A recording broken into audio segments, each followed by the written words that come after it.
ہم محمد صلی اللہ علیہ وسلم کو فالو کرتے ہیں، اور کمال کی بات ہے ہم یہ مانتے ہیں کہ نہ آپ لکھنا جانتے تھے نہ آپ پڑھنا جانتے. ما تخطہ بیمینک، قرآن کہہ رہے ہیں محمد صلی اللہ علیہ وسلم جو قرآن پیش کر رہے ہیں ایک لفظ بھی ان کے دائیں ہاتھ نے کبھی نہیں لکھا، ایک لفظ نہیں لکھا. جیسے ہی آیت نازل ہوتی آپ کبھی زید ابن ثابت کو بلا رہے ہیں، کبھی کسی اور صحابی کو بلا رہے ہیں، بھائی لکھو لکھو. اور دیکھو ہمارے نبی صلی اللہ علیہ وسلم جب قرآن لکھوایا نا تو چونکہ آپ لکھنا پڑھنا نہیں جانتے تھے تو بعض دفعہ کاتب سے گرامر کی غلطی ہوئی لکھنے میں، ہمارے نبی نے اس کی کریکشن نہیں کی. آپ کو نہیں پتا چلا کہ گرامر کے لحاظ سے یہ غلط لکھا ہوا ہے، وہ اب تک اسی طرح لکھا ہوا ہے.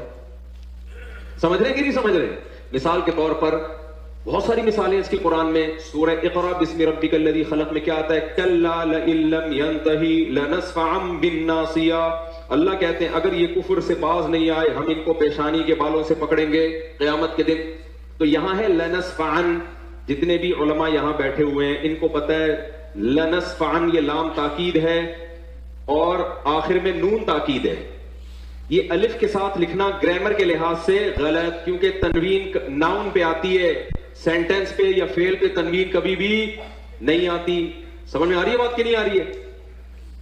لیکن یہاں پر کیا ہے، نبی صلی اللہ علیہ وسلم جو پڑھا نا لنصفعن، جبریل آئی آیت لے کے آپ نے اس کو پروناؤن کیا اپنی زبان سے لنصفعن، تو کاتب نے کیونکہ عن میں آواز نون کی آ رہی ہے تو کاتب نے اس وقت لکھ دیا نون کے بجائے الف ڈال دیا جو تنوین کی علامت ہے. یہ گرامر کے لحاظ سے 100% کیا ہے؟ مسٹیک. اب کہنے کے لحاظ سے اوپر سے تو لگے گا یہ غلط ہے، لیکن بھائی اللہ نے یہ اس لیے ہونے دیا، بتا دیا کہ محمد صلی اللہ علیہ وسلم واقعی امی تھے.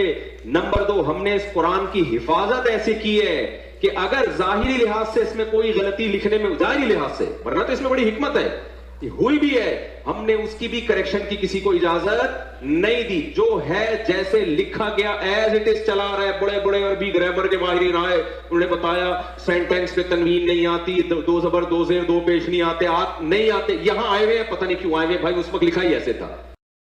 تو دیکھیں کوئی بھی مسلمان نبی صلی اللہ علیہ وسلم کی گستاخی کا، بے ادبی کا تصور بھی نہیں کر سکتا.